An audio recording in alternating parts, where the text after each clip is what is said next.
Can you hear me, Jeff? Yes. Awesome. I put the recording in process right away because a lot of the good stuff happens in the first few minutes. Thank you. I appreciate that.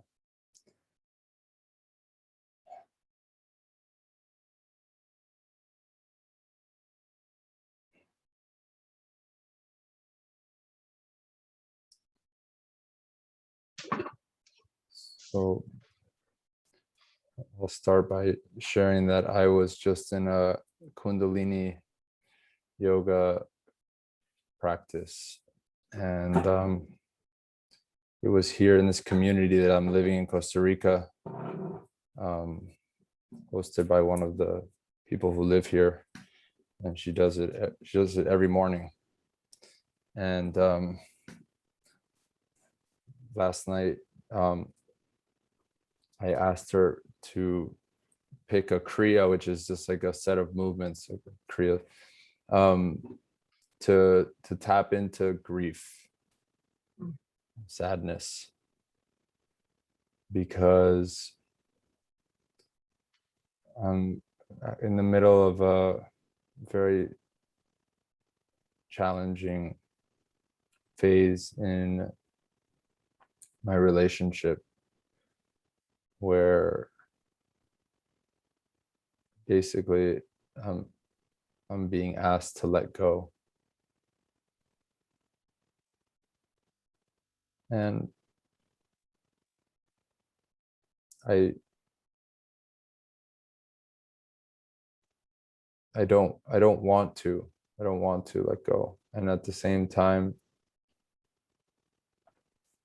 I just see that there's an opportunity here, and that whether it happens or not, it actually happens, that there's an opportunity for me to create space to shed old parts of me that aren't working anymore, that aren't serving the feminine, and that making that space available. And there's the aspect of just making that space and letting the sadness be that the fuel, the energy, the portal.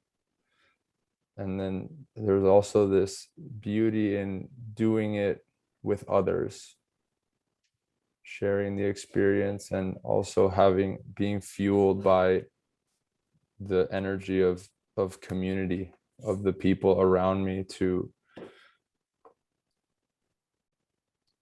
It was just like we did these kriyas that started with like anger, like these movements to spark anger, and then the instruction was, okay, just like collapse in your seat and like feel that the sadness and the grief and feel defeated. And I was just there and feeling so defeated, because that's really how I'm feeling right now. Like I don't feel empowered to have a say in this. And then I just started feeling that, and then I started to feel the presence of the people in the room with me, just like behind me and supporting me. And it's just like broke open something really important.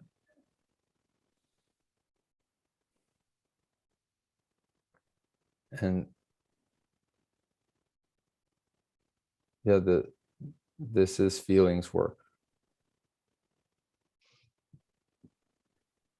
I could just pretend to be strong and manly and bulldozing the situation and saying, no, I'm not gonna let you go, but instead I'm just being with it, letting the pain penetrate me deeply enough so that something new can emerge. It's extremely uncomfortable, yeah, and I'm I'm letting it be as uncomfortable as it needs to be to spark change. I have all these stories about how I did everything right and everything that I could do and all of this, but the reality is that something didn't work. Something didn't work, and I'm the feedback is that, and I am being invited to step up in new ways. And stepping up doesn't mean being stronger and being more. Stepping up sometimes means breaking.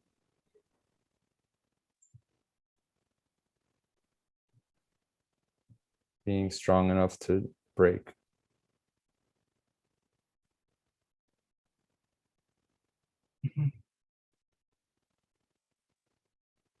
Well, that's interesting because I spent a lot of time before we met today thinking in my brain about like how safe like you make things for us, like on the emotional body calls for all of us who join those. And it was kind of weird because I was excited, like, oh man, we're gonna get to like talk and have this like foot nerd chat, and it's gonna be about like the emotional body call. And then right before we met, I just started like doing all these rituals that I would be embarrassed to share, although they are extremely beautiful. I started shaking the rattle, like I have this beautiful rattle, which I've just been carrying with me for so many years, like, and I was just asking Matthew the other day, like, where did we get this? Who cares? Like it's just been one of the few items that I carry with me. And I shake it like my shaman teachers taught me. And I started like burning sage. And I was like, what is going on? Like, am I trying to like, what am I doing? I kept thinking through it and was thinking about how you said the call will be what it needs to be like 3 days ago, and I was like, I want to talk about death and I want to talk about money and I want to talk about all the things I feel safe with you to talk about because you have been doing this feeling work, and also holding space for us. And what I didn't realize until we actually got on here, then I started like watching this whole film about like water, water on the planet and connection and how, just a whole re-education about water. And I was like, what is going on? This is like not at all my normal prep for our calls. And I realized that, one of the things that you have been asking us to do is hold space. And that was probably something I'm going to do for you today. Yeah.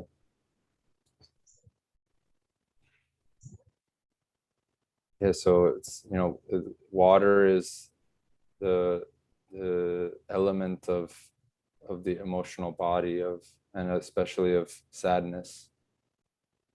And yeah, that's very present for me right now.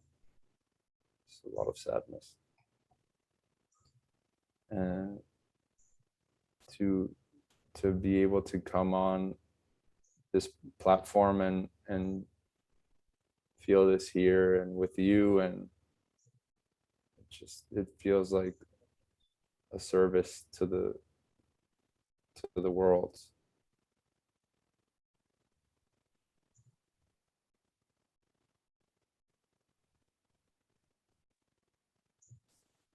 Yes, that is an interesting topic because we have been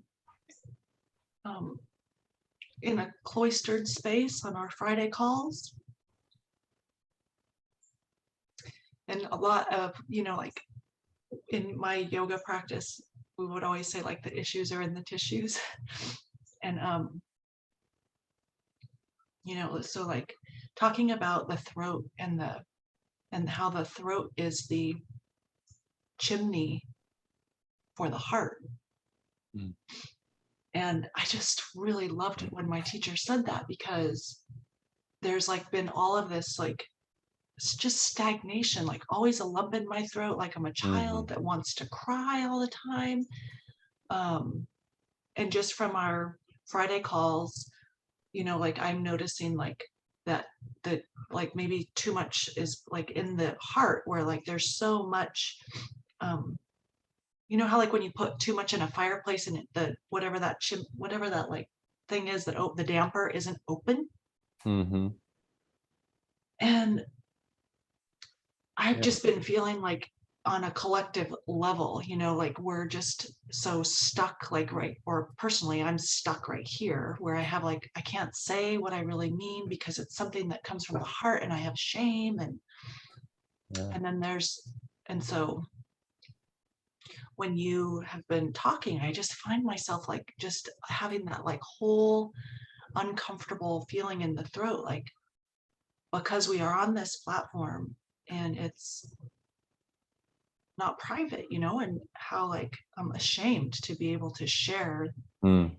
the gifts around what it means to like let the chimney kind of open the damper and let the freaking, let the fire of the heart start to like uh flame and like get a good juicy, like we're all noodly, and so I've been lashing out at my partner a lot, like in the last 2 days, and one of the things I realized from what you have been talking to us about on the Friday calls is like how that child that like take care of me, like even on the tennis court, Jeff, like I would be like hitting it a bad shot and I'll be like in my head, I'm aware now, like how uncomfortable I am in my own body that I like lash out at him energetically, like, fuck you, that's your fault I hit that wrong. Like you didn't hit the ball to me right. Or like I Mm. just am like, take care of me. And then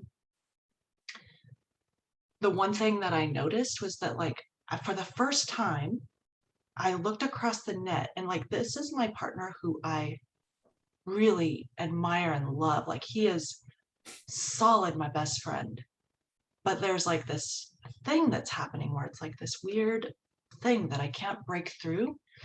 And for the first time, and it was on the tennis court yesterday, I saw him like be responsible for my feelings. Like I was like, I must have had like a bad look on my face or something because he was like, he was trying to take care of me from the other side of the net.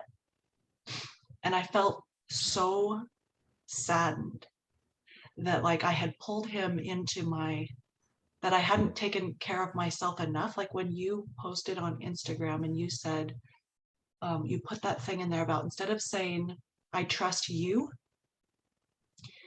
you ask, I can trust myself to take care of myself when I'm with you or something. Yeah. Like that has been on my mind so much about like healing the masculine and the feminine. I'm just gonna keep sharing as I feel called right now. Like, Yeah. and Matthew and I were talking about how like with you, like Nick has this strong masculine presence, and in my brain, like I know that you present yourself as strong and manly, and you are that, but you are. I told Matthew, I think I'm the love child of like Nick and Jeff. Like I think that there is like this masculine and this feminine balance between you, like in our footnerd tribe, that is so important. Like I just kind of see the big picture of like giving voice and support to the container of like whatever those energies are in each of us, masculine and feminine. Yeah. So I wanna go back to the chimney analogy because it really touched me. And what I see is like when that damper, when the chimney is clogged, the fire is still burning, but the smoke just like penetrates the house, right? So that's what I was an amazing analogy for what's going on in our world, where everyone's chimney is clogged, and so the fire's still burning and the smoke is just destroying the house, right? The bodies, the other bodies, the physical body, the mental body, Mm-hmm. the emotional body itself, and energetically it's just all the smoke is like, causing harm, causing damage to the home, to the bodies, to the human experience. And I heard you use the word shame, that you have shame, you feel shame. And it is so big, shame and guilt, shame and guilt. And so we did this research project recently about distinguishing between guilt and shame, understanding the two. And you shared about masculine and feminine, and this is very present and very relevant for this idea of what is the difference between guilt and shame. Because what we determined based on, like, when I say research, like, we went into a space and we all shared our shame and our guilt, and we took notes, and we tried to really, go into vulnerable spaces and understand it more deeply. And what came out of it was that shame is that there's something wrong about me, like there's that I am bad or wrong, or like my existence is, my being is not enough or not okay. And guilt is about more having done something wrong, or feeling like I did something wrong. And this is so big because the trend is that mostly women feel shame and mostly men feel guilt. And the feminine is about being, right? Flow and beingness. And the masculine is about doing and taking action and, asserting. And it's so real. So you say, that you feel this shame about it. And I say, yeah, ding, like, so I put another mark on my research of, like, yes. And how do we heal this? How do we heal this? How do we do it? And I don't have any right answers, but what I have are great, really useful experiments that have been crafted over 30 years of actually doing it, not thinking about it, not writing about it, not meditating about it, but actually being in spaces and trying it. So shame and guilt are said to be trapped feelings, which become emotions. And so it's like, yeah, that the chimney's clogged, and the fear, anger, and sadness get mixed inside of you. Fear, anger, and sadness, with shame. Shame is mixing of those three. So it's like a very sticky, like really tough emotion.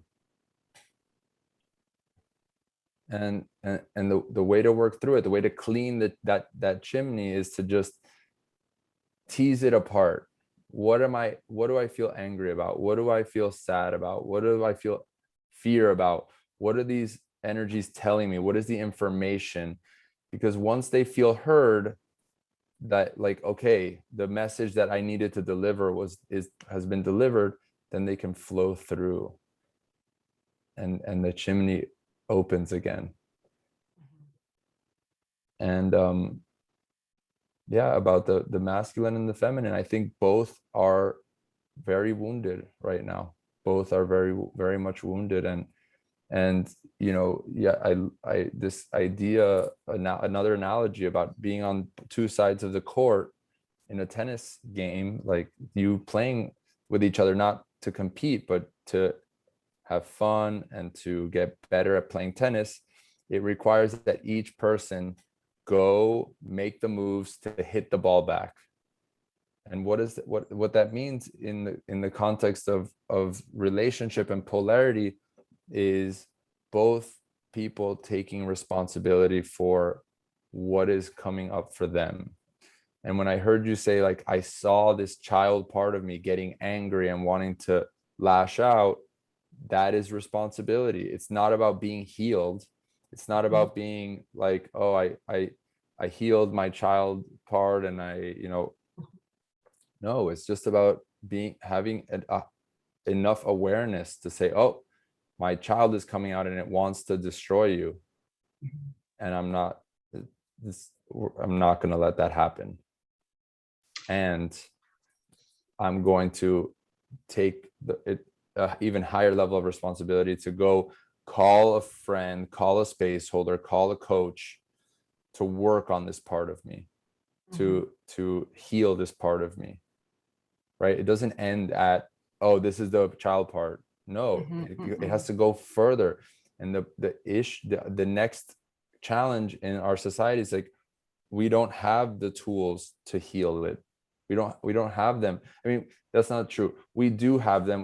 They're just not popularly available. And it's also, there's a lot of shame around going to get help. Like, going to get help means that you're broken and you're bad and you're wrong. And that story is so disempowering. Right? Like, and people don't go reach out and get space holders, or they wait until things are so bad, right? It's like back to the chimney again, like having a guy regularly have a person regularly come and clean it out, right? Regularly come and service it, versus waiting until it's fully clogged and the house is full of smoke and you need to change all the furniture. Fire department. You have to, you have to get rid of all the furniture, you have to throw out all the photos, right? You get all the memories of that, beautiful memories of you and your family and your partner. You got to throw them away because you let it get totally destroyed before going to do something about it. So it's like, okay, so the question is, how do we change that framework around what it means to get help? What if it was just a hygiene thing? Because ideally we live in a community, right? And the community has developed these tools together to hold space for each other. And it's not like something we go out and seek and pay for necessarily. It's just, we have this, like, imagine if you and I and the people on the Friday call, and then the people who do the same work that I do, we all live together. Imagine that, where you were welcome to yell when you were angry, to cry when you were sad, to scream when you were in fear, to laugh and have ecstatic joy when there was joy. You wouldn't need to go get a therapist. You wouldn't need to hire a coach. You wouldn't need to, because you have this community. But right now, that's not where we are. We're not there right now. No, and so I think, like, we're not there. And also, we, I have the impression that, like, we're stationed as nodes, like how we talk about. Like, when you talk about living together, in a way that sounds great, but in my body, I'm like, but that's not, like, I think, like, okay, so I'm here. I always am stationed in cities where I go around and I'm like, we need help. We need to help each other. And I think when you were talking about getting help, the one thing that struck me was that, like, we go get help, and we go to therapists where I'm not like dissing, like, talk therapy, but, like, when I talk about, like, the issues are in the tissues, I'm talking about our bodies, right? So we spend a lot of time in this space in between our ears, which is beautiful, but I'm of the belief that it's designed to receive information from our bodies, and then our bodies actually make the commands to, like, what our brains are supposed to do. And Matthew calls it, like, we become brains in jars. Like, we just go around, like, in this, like, headspace that doesn't do dick for us, really. Like, we don't really, like, we have a body that has so much intelligence and so much information. And if you think about, like, how the disconnect with the heart chimney, like that, like in Reiki, which is a practice that I study, that I don't even, like, it's such a shame I don't even, like, talk about it, because it's so beautiful to make the connection between the three diamonds, the brain. I just think I should say that it's not woo-woo, it's like science too. I'm also a scientist, right? So Yes. I have a brain and a throat that is the most magnificent fiber optic information highway to our hearts. And then you have the belly, or the gut, which has, like, a nervous system all of its own, that we have adopted language, like my gut instinct. Well, no, you have, like, information going from the gut to the heart through the fiber optic freeway passages. This here is the most complex aspect of our bodies. And then you go all the way to the brain and all this pathway, like, so I just got all enamored with like the body, the human magnificence of our bodies, that we don't allow ourselves to clean the chimney, and we have tools. I would argue that we do have the tools. Like, each individual person has and I've heard you even say this on other podcasts, we have everything we need right inside of our bodies to do what we need to do. And that self-awareness and self-regulation is the key, right? So like, we go to the therapist and we try to talk it out, and maybe it gets better, maybe it doesn't, depending on how, if your therapist treats talk therapy like the way that an antidepressant was designed to be used, temporarily, or orthotics were designed to be used, which is temporarily, and then you help the human spirit to spread their wings and fly.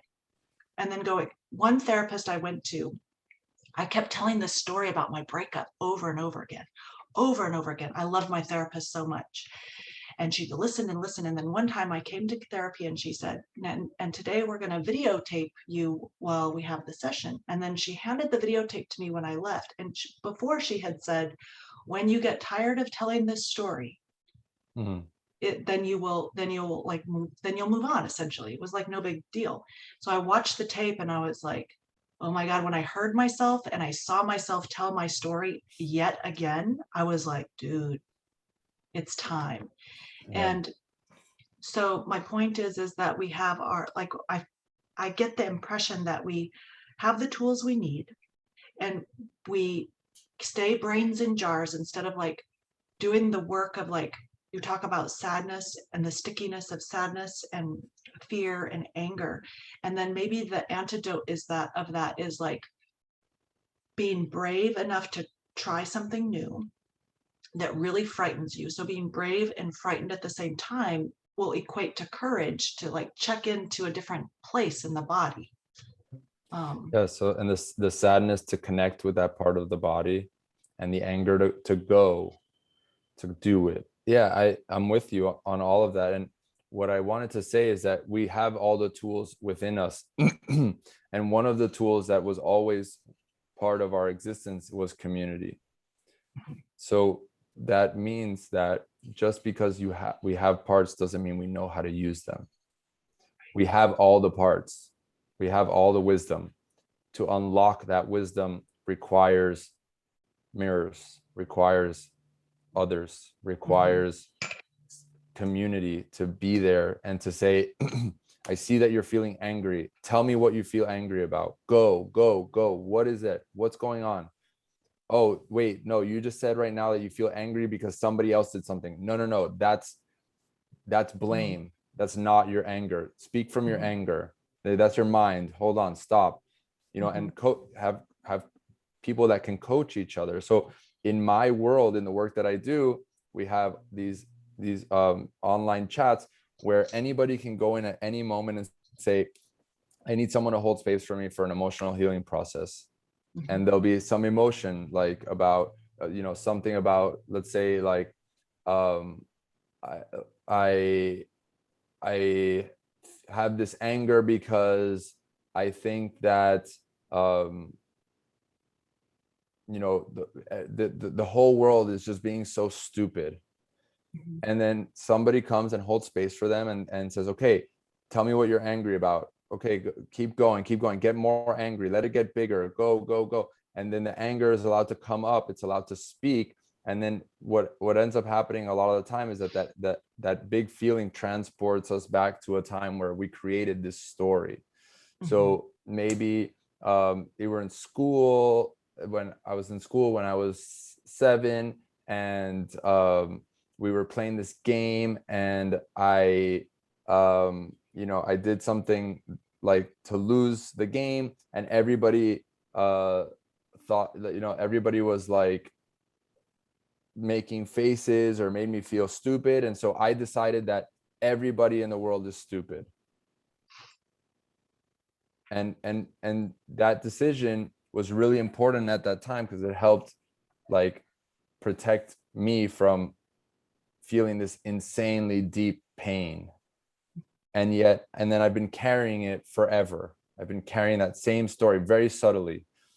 A lot of the stories, and this is, I'm not saying that it's wrong or bad, I'm just saying that this story is very prevalent, is women hating men.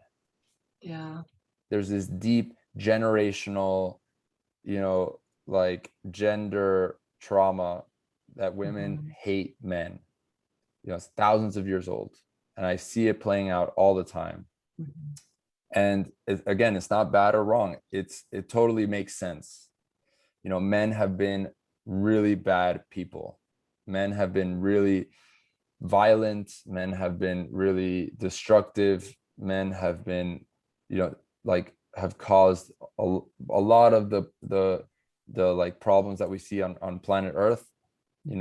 Like cutting down rainforests and all the things. It's been executed mostly by men. And so, and all the the rape and the oppression has been executed by men, really, men being afraid of women's power. That's if I had to take a guess, of like feel into the history of men and trying to take control, and knowing that women actually are smarter than men. And so the question is, like, do you want to carry that as a woman now in 2021? Like, you want to be in deep connection, intimacy, ecstatic love with your partner, and you're carrying this, men are assholes and men deserve to be harmed and killed. How is it possible that you will be in intimacy with your partner? How is it possible if the person who you want intimacy with is also the part of what you believe to be the worst thing ever, and that deserve to be hurt and killed? And again, it's fully justified. You can carry that your whole life if you want. And as a woman, and so all the women out there, like, you are fully justified in holding this hatred of men, because we deserve it 100%.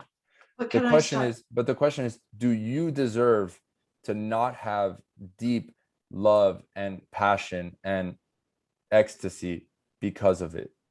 Like, are you going to kill yourself and shut your light off and take away what you want more than anything in this world? Because that's what I would propose, this is what we all want more than anything. Are you going to take that? Are you going to rob yourself of that? And like, that's what responsibility is about. It's like, what do I want more of? Okay, what is it? What do I need? What do I need in order to get there? And sometimes it means taking off beliefs and stories and patterns that, even though they're fully justified and relevant, they are not serving the greatest expression of you in your life for yourself. And so when I started off talking about how my partner said, I have to let you go, and it's like, and I am fully, like, justified in me being a great space holder, and me always pushing her to be better and empowering her to do more and to take more action. But clearly it is not working. And so this grieving process that I'm in is to let go of that bullshit and make a space available for listening deeply and really to what she's asking for. So 3 words come to mind when we're talking about this, and that is, like, the power of forgiveness. And I don't mean like, I mean like in a different sense, innocence, like scrubbed and reclaimed innocence, like growing, like, and then ancestry. So these are words like, oh man, it's hard to talk about this, like, knowing that this might go beyond you and I, because, like, I know that you understand, but I feel fear to, like, talk about it, but I'm just going to go for it. So ancestry Like if you So believe, one second, what okay, is the information of that fear telling you? "Oh, I just don't want to get cast out of the tribe or like killed." Yeah, yeah, no, so that's the message. What's the information? What is the The information is that it's seriously important to talk about. okay. Yeah, and also what my sense is that it's like also something to talk about carefully and with like checking in on myself about what stories I have about it and taking the time to really, dig into it. And even this you saying I feel fear about sharing, that's information from the fears, so that the person that's going to receive this, a person that's listening, is going to say, okay, I okay, like allow them to drop in a little bit more into the experience of just hearing what you have to say. So is that, please, you were saying. So, yeah. So the what you were talking about with like your partner and the hatred of men, like when we were talking about Matthew and I on the tennis court, I had a moment of like, first I want to talk about ancestry. So I personally have a belief that we are not just like our organism. We have like lots of DNA and water and like we are the product of our ancestors. So that Hmm. there's a little bit of there's a little bit of all of the human story in my woman body, which means that like on some level I'm not, even though like I don't even I when I tell you I look at Matthew and I am in love with that person, but whatever our human story is right now, if you're sensitive to it, also feel hatred, maybe Yes. much in the same way that your partner is not is unsure of like what's happening, and maybe it doesn't make sense logically why these uh, uh, So I just want to clarify something that I talked about this, about women hating men, not in relation to what was going on specifically with her and I, right, although it's a theme that's come up before. But right, I was just saying, because this is like, it's such a kind of such an easy one, that like such an obvious one that exists, and such and also such a what was the word, as such a um like it's justified, like very much justified. So right. but yeah, I just wanted to clarify that. And also I think maybe what I just need to do is speak about my own indisputable experience, right? Yes. Which is that I have confusing messages. Like sometimes I'm like, I don't think that's mine necessarily. Like, what is that? So then I Mm. think like learning to be Hmm. self-aware is that like I have to go a little bit deeper and ask some harder questions. Like if that doesn't feel like it's about my relationship specifically, then what is it about? And then Hmm. that begs me to look deeper into like, well, I come from a background where this story is prevalent, and very shitty things like traumatic, horrible things happened in my lineage to Yes. women by, by men. But so that's like a very acknowledged story that there's a problem. And then I realized that when I looked across the tennis court yesterday at Matthew, what I saw was an innocent human So that I was playing out my mhm. ancestry on, you know, Yeah. and that like that brings me to innocence.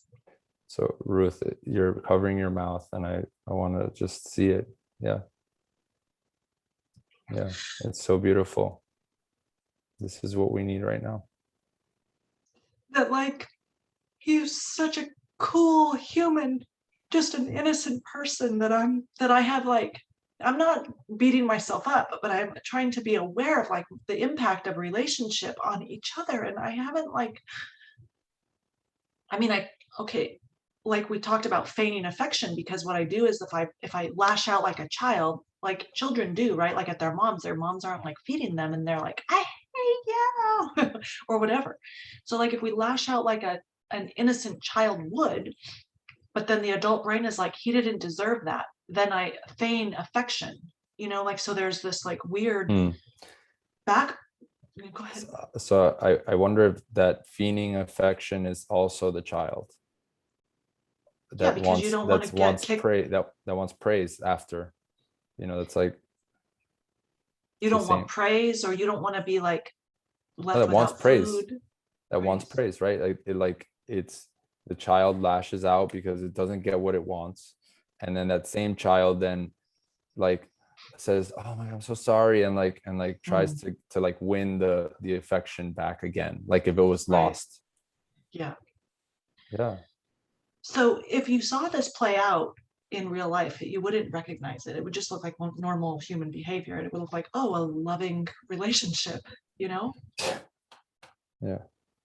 So I think that innocence is like something that is a big theme for me, which brings me back to shame, which is we're just like, we don't have the answers, but we are innocent, and each person is innocent, and it's not just men and women. Like I think it's obvious that we each have masculine and feminine sides and aspects to our spirits and personalities and stuff. So when I hear innocence, what I hear is having enough humility to say, I don't know. And like, I don't have to know. And all that needs to happen is what is happening right now. Like, it's like blank slate every moment, blank slate over again.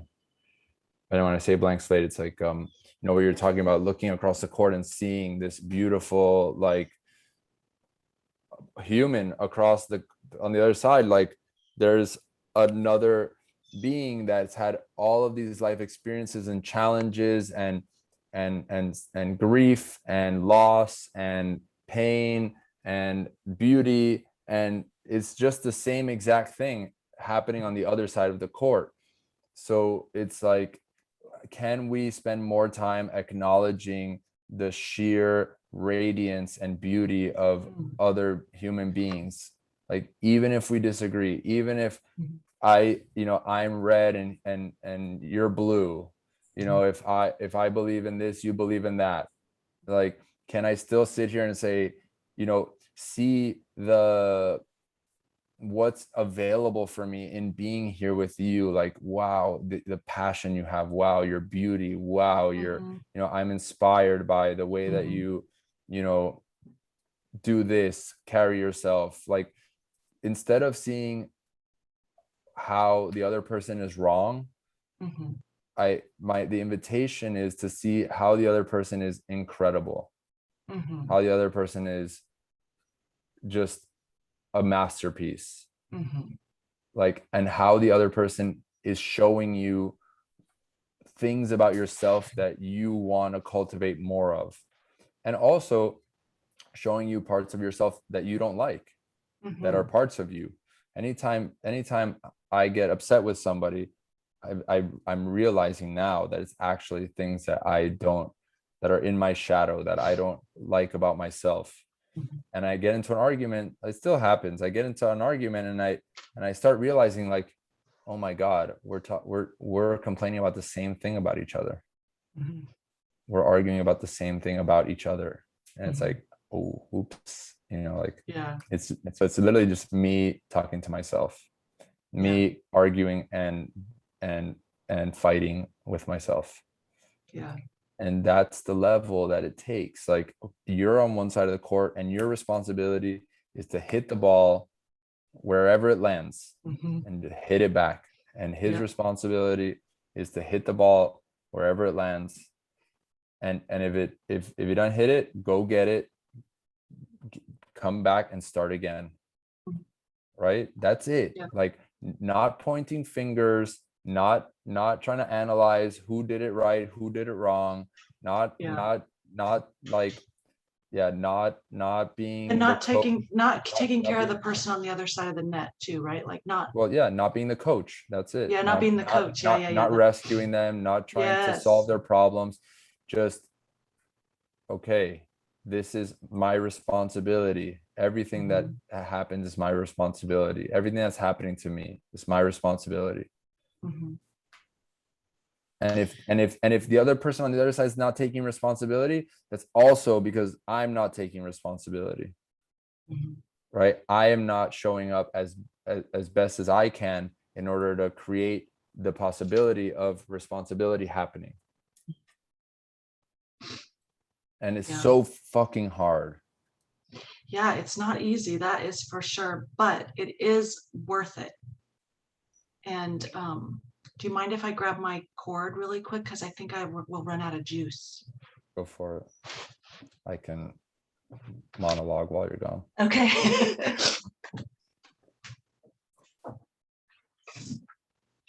Yeah, so in a recent podcast, I used the phrase like change doesn't happen in the absence of discomfort. Back. So yeah, I was saying that in a recent podcast, this line came out of me of that's not something new, but it's, that change doesn't happen in the absence of discomfort. And Yes. this discomfort doesn't mean is not something bad, right? Let's one of the biggest patterns, mechanisms in our world is good and bad, duality, right and wrong. There's a right thing to do, there's a wrong thing to do. And some people will hear this and go, well, no, but there are some things that are absolutely wrong, like killing somebody. Then you go, well, what if that person that person just raped the wife and like tried to rob their things? Like, okay, now is it justified? So it's just like everything has a consequence, and that's responsibility, right? Everything that we do has a consequence. And it's not about whether something is right or wrong, it's about whether it gets us closer to what we want or not. And sometimes something that appears to not get us closer to what we want actually is. So moving away from right and wrong, right? So change doesn't happen in the absence of discomfort. And our feelings are pain, and they are the discomfort that can welcome something new, that can welcome clarity, that can welcome possibilities, presence, alertness, connection, shedding, letting go, grief, and also can welcome this drive to do what is right no matter what. Do what is right for you no matter what. So like I was listening to I forgot what it was recently, but they were talking about, or reading, I was reading something. It was talking about Jesus and how Jesus had these magical powers, right? He lived in radical responsibility. He had these amazing powers. He could heal people, he could walk on water, but then he got nailed to a cross. So like, what's that about? I'm sure he could have used his powers to not get nailed to a cross. But the thing is that he lived in a world where there was just one rule, and that rule was unbreakable. And that's radical responsibility. And so he was put on that cross, and he didn't say a word about it. He didn't fight it. He didn't try to weasel his way out of it. He didn't use his powers to get himself out. This is what was needed. This is how it had to be. Period. When they say he died for all of our sins, he died as a way to try to awaken people to get out of their like little measly individualist world. I want to read a quote from Krishnamurti that I also read recently that talks about this. So it's talking about freedom. So that came up in that call the other day about freedom. Mm-hmm. and I saw that there was this attachment to freedom being the freedom to choose. And actually, you could argue that freedom is not having to choose, having such deep clarity that you don't have to make choices, which that'll rack you a little bit. Yeah. No, but I give life. Like we gave up the car almost 14 years ago. Hmm. And we don't own a house. We just move every few years depending on our jobs and stuff. We moved to the place, we researched the place ahead of time because we have the luxury of being able to do that on the computer, and I appreciate that. We go to the place that there's one grocery store, there's a bank, there's a public library. And then one of the things that we talk about is how our friends who see us are like, what are you, trust fund babies? Like, no, we hardly make any money at all. But we have chosen a life that has eliminated the burden of choice. And Mm. that feels over the 14 now years, coming up on 14 years that I haven't owned a vehicle, that I have I feel so much freer. And I've heard you talk about eliminating the bed, having your belongings be in 1 square meter of your surrounding you. And the more I get rid of things, the more honest and free I feel. And Yes. it's material things. And it's not, and people will say, like, I could never do that. And it's like, well, it's not an overnight thing. Like this was a journey starting 20 years ago when we listened to somebody talk about like food and like get the try to clean up your diet, get the food out. And then it was like year by year by Oh, year, like, food is a great example because we are so hypnotized in this thing about having to have exotic meals and try and have all the foods and have diversity in your diet. Like, oh, you got to always be eating different things. Like, dig into that, follow that idea back. Who does that benefit? Who does that benefit? I'll tell you very, I'll skip all the steps. It benefits the people who want to sell you food. It does not benefit you really.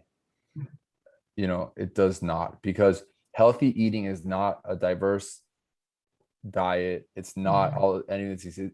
It's knowing where your food comes from, knowing where your food comes from, how it's grown, who grows it, how far away is it from you. So I'm living here in this community and there are fruit trees everywhere. And I try as hard as I can to just eat stuff from here. so can I ask you a question? Because I've listened to you on a podcast where you were showing the guy the fruits. Yeah. And in my brain, because I am conditioned, like I'm a product of my surroundings, and like I grapple with the idea of like we live in unprecedented times, and we can get acai, or we can get like nutrients. We should be as Yes. healthy as we possibly could, like we have access to everything. We should eat the rainbow. And my question is, like I turned off the podcast and I was like, he's only eating fruit. Like, how does he feel? Like, what? He must be hyperglycemic. Like, what? Tell me how you feel. Like, what is that? I feel amazing. I feel free. And it's not like I'm not going to pretend like that's all I eat. It's not Right. true. Like, but whenever I, here's the thing, just because you can do something doesn't mean you should or need to, right? Anybody can go get heroin right now. Anybody can do it. It's so easy. Anybody can go to visit a doctor and have labs and blood work done and get diagnosed with some whatever thing that will come out in your lab test being off balance. Anybody can live in a city. It's so easy. And you should just, yeah, of course, go live in a city and there's all the things and you can have anything you want. And you can also have all the pollution and the lights and, like it's all for you, all made for you. And it just doesn't mean that it doesn't mean that we need to be that way, and I'm the first one that was like all about city life. I lived in Miami and that was like, I was for sure going to live there forever. I loved Miami and I was going to live there forever. And it was perfect. It's like, under what pretenses, under what assumptions, what stories, what beliefs. And the thing is, all the beliefs that I had were normal and they were not natural. None of the beliefs were natural, because all of these beliefs were created by people who do unnatural things, meaning owning and operating large businesses, centralizing everything. That is not how it works. It's just not how nature works. And the way to exploit and concentrate wealth and centralize power is by doing the opposite of what nature does. If you go out into a forest, if you go out into the jungle, if you go out into the river, there is no dominant power.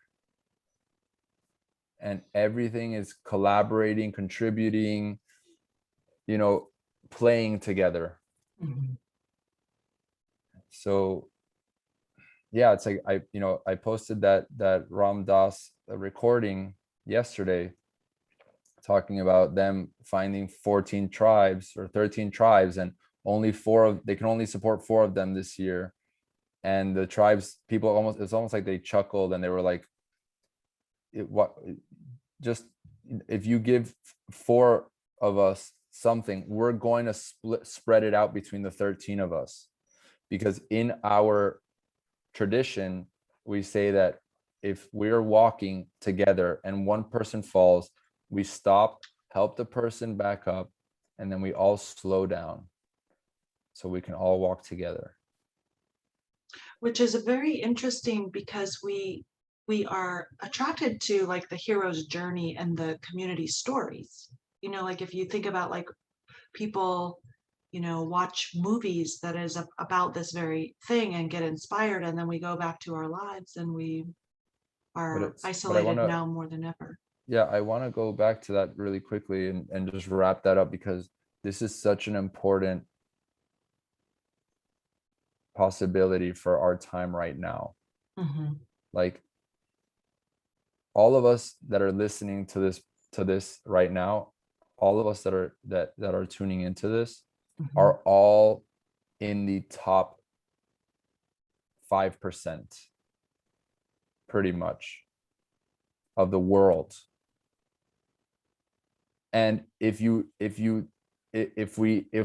take like nature, right, forests, jungles, wildlife, we are in the 0.01% of this thing that some people call Gaia, which Gaia means like the collective of all of it, the animals, us, the trees, earth, this whole organism that is earth, with all of us in it. We're in the top 0.001% just by being human. You're like, we're in the top. And it's like, how important is it for you to consume what you are consuming, instead of slowing down and recognizing that the earth needs us to slow down? Everybody needs to slow down. Stop buying shit from Amazon. Stop buying things you don't need. Stop buying that like thing to put out the candles. Stop buying you don't need it. And yes, you can buy it, and yes, YOLO, and yes, like, I deserve this because I worked so hard.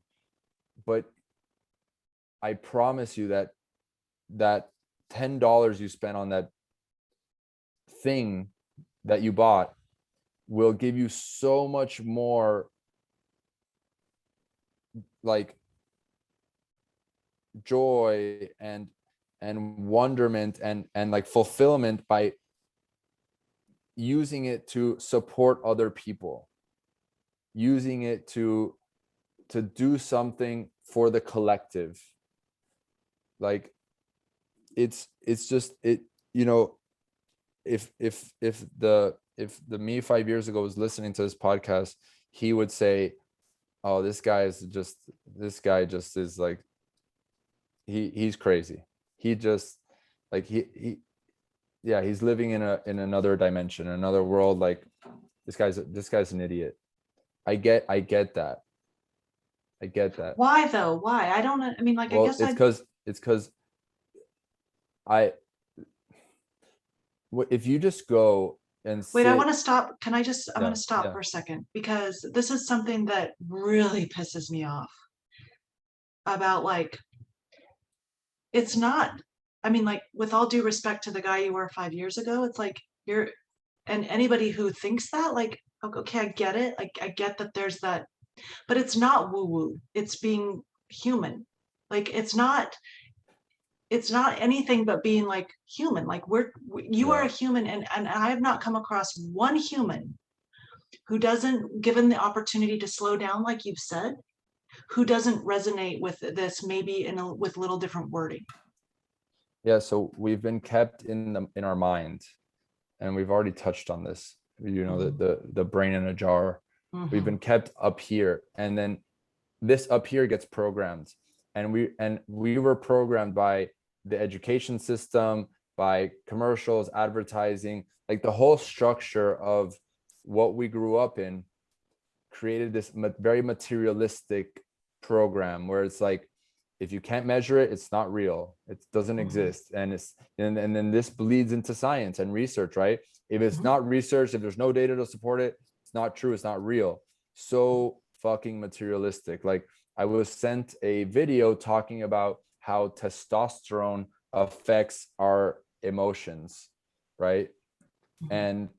And I'm looking and seeing like, yeah, if you have higher testosterone, you're going to do more of this and more of that. And I was like, this is so linear and materialistic. Like, this is not how the world actually works. There are more things happening than we can measure, describe, see, and understand. Mm-hmm. And until we go back to that innocence that you talked about of, I don't know, I don't know, like, there is more, there is more, there is more. Once upon a time, they thought the earth was there was an end of the earth that you could fall off. And then once they got more information, that map changed, and it awakened a whole new set of possibilities.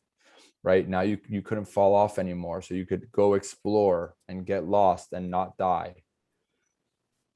And there's still so much more, so much more. And when you have these transcendental experiences, these psychedelic experiences, deep breathwork experiences, deep nature immersion experiences, something awakens that reminds us that there is a lot more going on. And that is the thing, is that we have been systematically kept away from transcendental, psychedelic awakening experiences, because if we all had these awakening experiences and moved away from the materialistic way that we live, the whole system would collapse. Because city life is only amazing because we were told it's amazing. It is terrible, and it is toxic, and it is destructive and anti-human. It's just, this is the best way for, like, if I was a multi-billionaire, if I was one of the top 5-10 people in wealth in the world, and I wanted to keep accumulating wealth, I would plan exactly this structure where people are like this, stacked on top of each other, going there to work for the companies that for my companies. I move the agriculture away, don't show them how it's being made, do as much as I can to make it as voluminous as possible, meaning chemicals, hormones, pesticides, and then serve it to them and tell them this is amazing, and look how beautiful it looks. Right? This idea that 40% of food or produce gets thrown away because it doesn't look the right color or the right shape, that is so sad.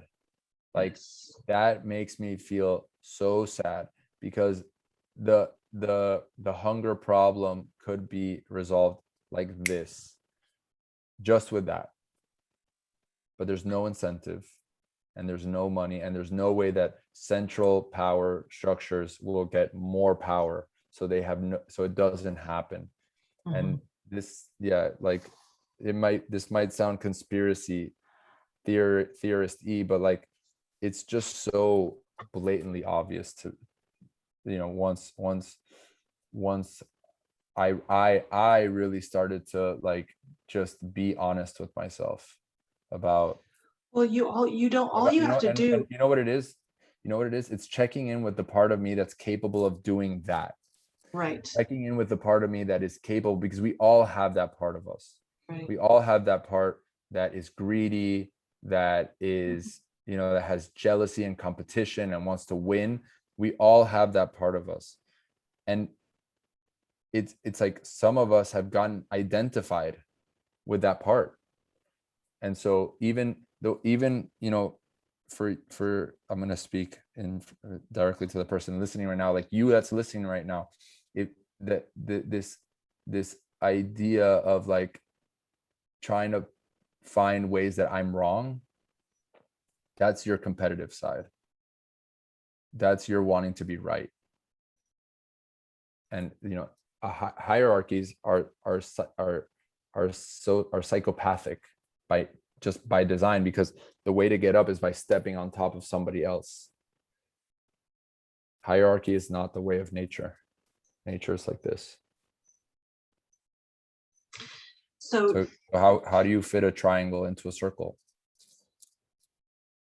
You don't. that's the right answer. You talked about the city, and it's funny you mentioned that because we moved to Tampa for the summer because we wanted to be Tampa Ballas, and we moved into a high rise, and it was fun for a while when you ignore the consistent construction that the world is under. When you ignore that nothing works the way it's supposed to, designed to be worked, and that like we're living in high-rise buildings, and it actually blows my mind about like human ingenuity, like the possibility for our I mean, we must be so bored because like like a cob house and a composting toilet is brilliant, right? But we have to, it's like our human brain in a jar wants to like just overcome nature and do these like, Yes. so I'm not gonna lie, like I love going out to breakfast every Wednesday to the First Watch. But in the back of my mind, there's always like that little niggling of self-awareness, like, well, they're putting the to-go stuff in paper bags and cardboard boxes, but then you go to the dumpster and you're like, holy shit, it's so much garbage. Well, so there's, and even more like, where are the ingredients coming from? Right. So what's it's really all in that? but there's a lot of hijacking, right? Like, this is farm to table, and you're like, where's the fucking farm? It's like 70 miles outside of the city. So like it only takes a little bit of digging to realize that you can try to fool yourself. But if you go along, and I think this is not Ruth, like, I have so much to do. How I can't go digging. I can't spend my time researching what goes into my body. Like, I leave it to them. They right, take that's, care of me. oh my gosh. Yeah. Okay. Yeah. That's That's it. okay. No, That's for that's you. it. I'm just going to say, like, okay, Yeah. so what's happening is that I just am going out with my pitter patter paws as close to barefoot as I can bring myself to go be all the time. Because I want to kind of like talk about like this, about the, you talk about the feeling and the feet and the, just like it opens up like awareness. Like, really, it seems to me that your background, just to tie this all together as we come to a close, is that the people who came before me, like on this foot nerd journey, I'm like, what the hell are we talking about this feeling stuff for? But and in my brain, I'm like, well, it all does tie together, because like I watched your walk with to the volcano lake barefoot, and just the nature of like taking off your shoes and having your feet be as powerful of a sensor as your eyes, and like we're designed to be sensory organisms, so that when you take off your shoes and you get barefoot and you walk on gravel or something, you have to be more careful. You have to slow down. You have no choice but to feel the sensations on what's happening from the bottom of your feet that goes up through the ankles and then through the body. So that, like it is, I think, like getting your paws on the ground and doing the things that we talk about as foot nerds, it does start to clear the chimney of the heart, and so I think this is so important. But like from me, my indisputable experience is that I am like a little bit of a social scientist. I moved to a city for that city, and then I let myself be what it is I am in that city until I'm like, it's not working. It's not working. And like I start to get all the same feelings of despair, because like I look around and I see in the city all the things we're talking about. Where is the food actually coming from? Where is the plumbing system isn't working, and then we're flushing the compost that could be feeding our fruit trees. And Yes. that seems like that's another thing that seems like such a, like, this is a crazy concept. No, this is beautiful science. This is science, and you don't have to do very much digging at all to realize the biochemistry of how it works. So I guess like Yeah.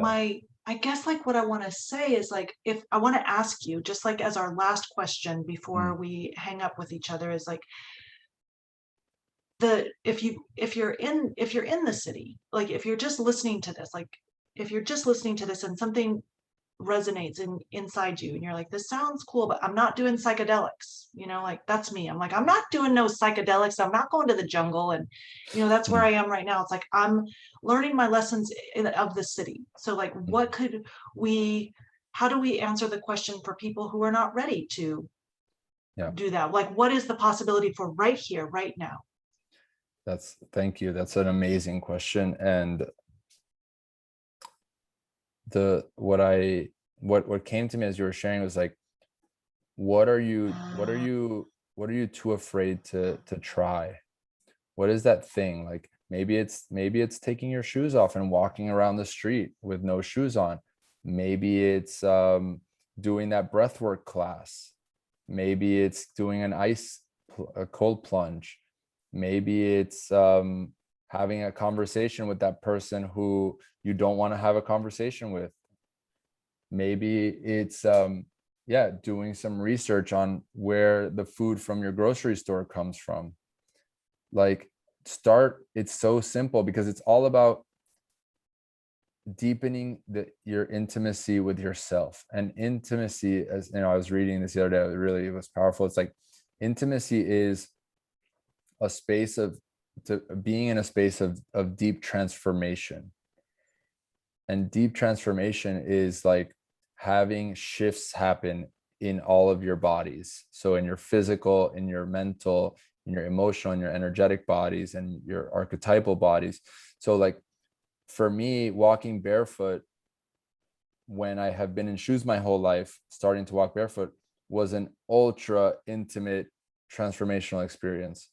Physically, I was upgrading and rewilding my feet. Intellectually, I was breaking these patterns of what I thought was real or normal or the way it was.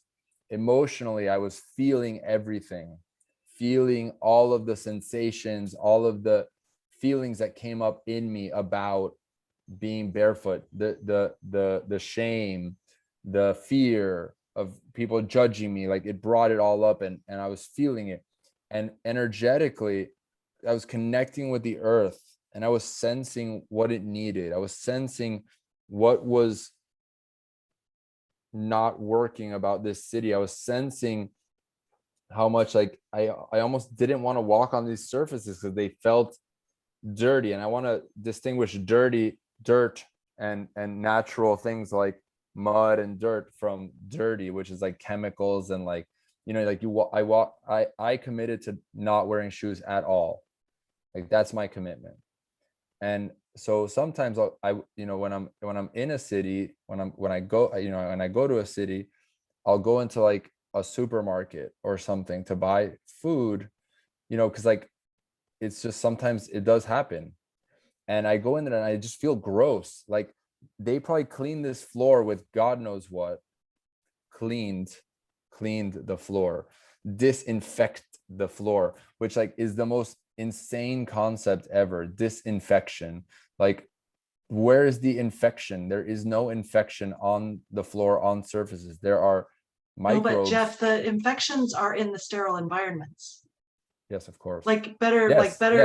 living Yes. through science, like better living Yes. through science is that like Yes. I mean, this is You like, should live in a bubble. Yeah. People well, but either, that's like how yeah. we're going, right? Like it's becoming like very clear the choices that we have. Like, are you going to have better living through science?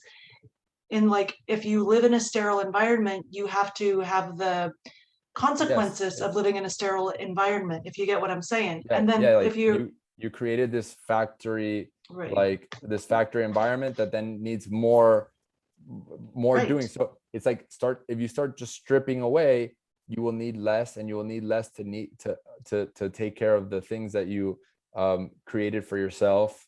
yeah, We created this problem for ourselves, and then we're trying to solve the problem with the problem that we right. created Because instead of that's the yeah. part that definitely where the people listening would come across that and be like, that guy's he's like fucking crazy. Like he's saying that the supermarket floor isn't clean and he's committed to not wearing shoes. Like that's where I've heard people talk If you about saw, that. yeah, if you so next time you go to the supermarket, here's a good one. Go to the janitor, or the person who's the environmental services people, and ask them to give you the bottle of whatever cleaner they use for the floors, and look at the ingredients list and ask yourself, would I want that stuff in or around my body? Because guess what? If they use it to clean the floors, you are inhaling some of it. It is going into your body. Look at the ingredients list. Do you want that on or in your body? Look at the ingredient list on your shampoo, on your soap, on your toothpaste, on your fragrances. Like, check that out. Do you really want that inside of your body? Because that's what's happening. So part of my commitment, and yes, I am crazy for doing this, Oh. I don't use shampoo, I don't use soap. Like, very, very, very rarely, like maybe once every month or something.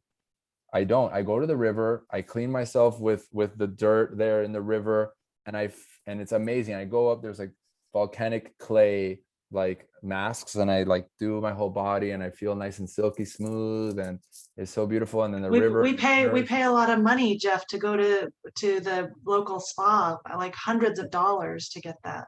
yeah, of course. Like, and that, and it's amazing. And you can come, and I can show you the experience for $0, and then you can use that money to help heal the earth. But like, that's not convenient. It's too much. You'd have to get all the way here, and then and then we'd have to actually hike. Like, imagine you'd have to hike all the way up there, and like actually like go through the river, and like get wet, and it's like, forget it. I'd rather just go downstairs, walk down the street, and like pay somebody to do it for me.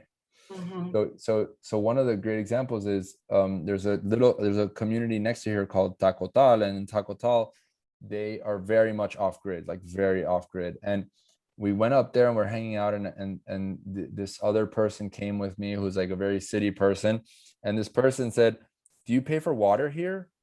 And he goes, "Well, yeah, I have to go up to the river. Every week I have to check the tubes. I have to make sure that everything's in place. I have to, like, if there's a leak or something, I got to fix it. And that's how I pay for it." But instead, what we have done is outsource everything. Mm-hmm. So we pay somebody else to do that for us. We pay somebody else to do everything for us. And that is a great way of disempowering us and taking away our sovereignty. And I want to be clear, I don't know how to do a lot of those things because I have been outsourcing it my whole life. Mm-hmm. And I feel the pain of not knowing how to do it. I feel the anger and the fear of like, I can't do this for myself. So if something happens, I'm screwed. Mm-hmm. And like, so what do? I'm a good boy, and I stay in the system because I need to be taken care of, because I can't take care of myself. I couldn't possibly. Sovereignty is really being able to fully take care of yourself. And I can't do that. And I am committed to learning, right? Survival training, working with carpenters, like learning these things, because if something were to happen, and you know, okay, maybe they're like not a doomsday scenario, but do I really want to always have to be at the mercy of somebody else? Right. Do I want to keep having to go work at that job so I can keep outsourcing everything? Like, keep doing something that makes no sense to me and that I would never actually do if I didn't have to make the money.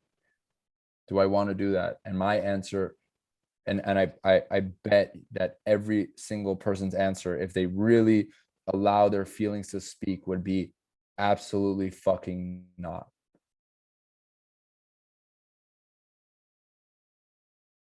That might be a good place to say farewell. Except for I just have to tell you that when I made we were living in France, and I had those feelings of like, I don't want to be at the mercy. Like, I can't find bread that doesn't have 1,000 extra milligrams of salt, and we're going to die of heart attack because our blood pressure is so high. And then I was like, what did the ancients do? They just put some flour and some water together and put it on a freaking hot stove. So for the rest of the summer, I made the best flatbreads with just flour and water and a wine bottle. And I rolled out the flatbed breads, and we ate that every night. It was delicious. And wow, how beautiful to have that experience of you making your own things with your own hands. Like, there's so nothing beautiful. like it. There's nothing like it. Yeah, and this is a great place to close. And what I want to say is that, you know, Ruth, like the way that you show up, the way that you are always questioning, the way that you're pushing yourself, the way that you communicate in the group, and are constantly like going deeper, is extremely inspiring for me. And it reminds me of how important this work all is, and how I can keep doing even more, even better, you know, showing up even more for myself and for the community. So thank you for that. Thank you. And you know, I want to acknowledge too, to go back to what we said in the very beginning, which is that like I feel like I can sense like the feminine part of your human being, but I also realized that I wanted to thank you because for you holding like the masculine, like that kind of like consecrated, sacred intimacy for our group on Fridays. Like, I feel brave enough now, like I have community to be able to, I feel brave, was so much more brave. And that is because you have, you know, held space and continued to hold space despite like my resistance and my judgments about what I'm capable of. And so I really am grateful to be part of our Foot Nerd community, and especially the emotional body calls have spurred my growth. Like, so thank you.